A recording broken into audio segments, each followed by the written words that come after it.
Il est possible, d'après les Écritures, même, d'édifier deux doctrines de la sanctification, qui s'excluraient mutuellement.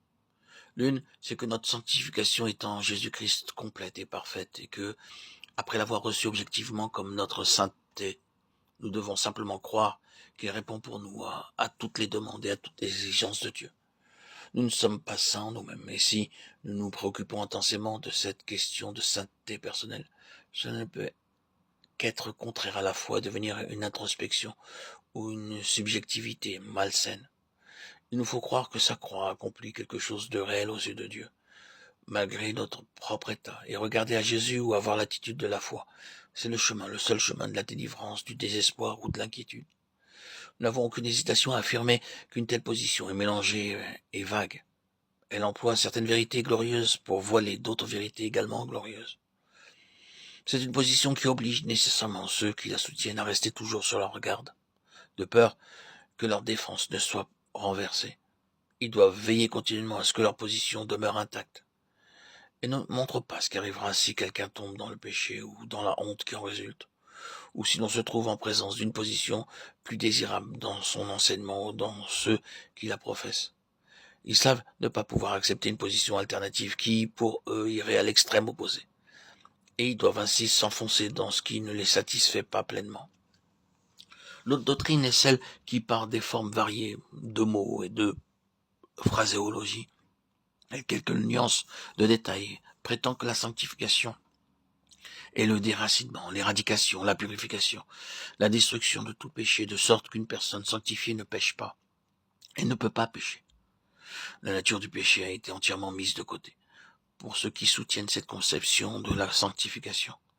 Dans le sens que nous venons de mentionner, il s'agit d'un acte, d'une expérience concluante faite à un moment donné, de même que la nouvelle naissance qu'il faut saisir de même par la foi.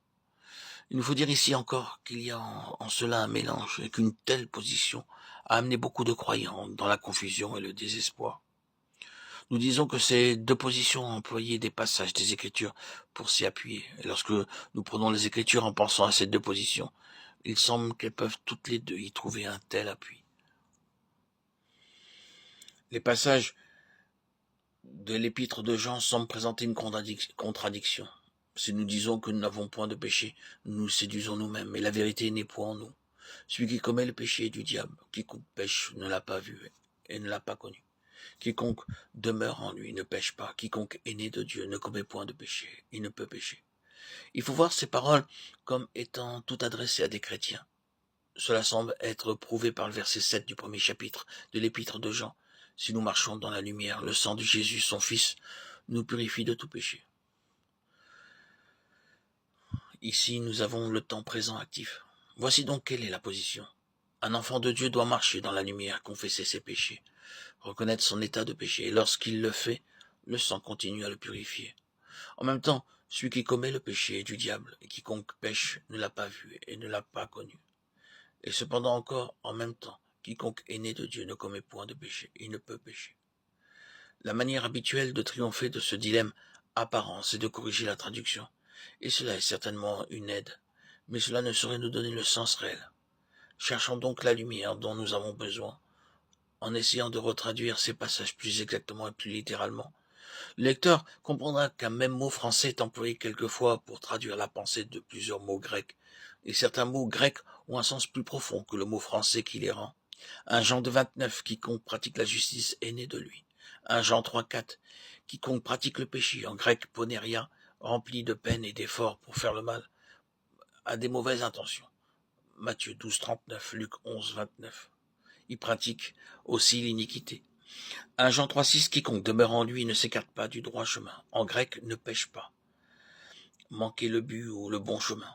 Ou bien quiconque demeure en lui ne manquera pas le but. 1 Jean 3,7, celui qui pratique la justice est juste. 1 Jean 3,9, quiconque est né de Dieu ne pratique pas le péché, ne manque pas le but. Parce que la semence de Dieu demeure en lui, et il ne peut pécher.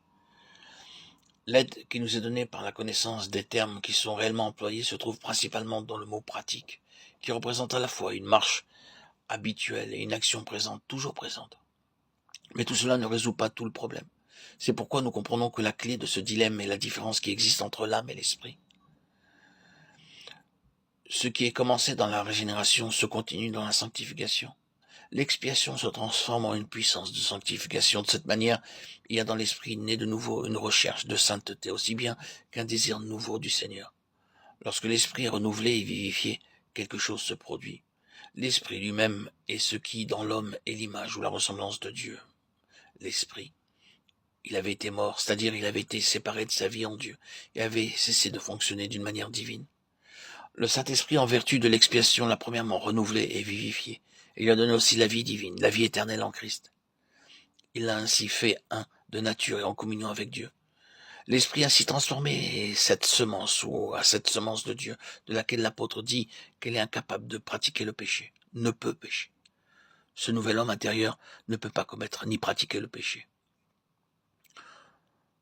Le problème pour beaucoup d'enfants de Dieu, c'est qu'il y a dans l'homme deux natures et deux sources de vie. L'une donne de l'eau douce, l'autre de l'eau amère. Et la Bible nous dit qu'une fontaine ne peut faire cela. Le noir éthiopien peut-il changer sa peau ou le léopard ses taches? Jérémie 13. Il doit donc y avoir deux fontaines.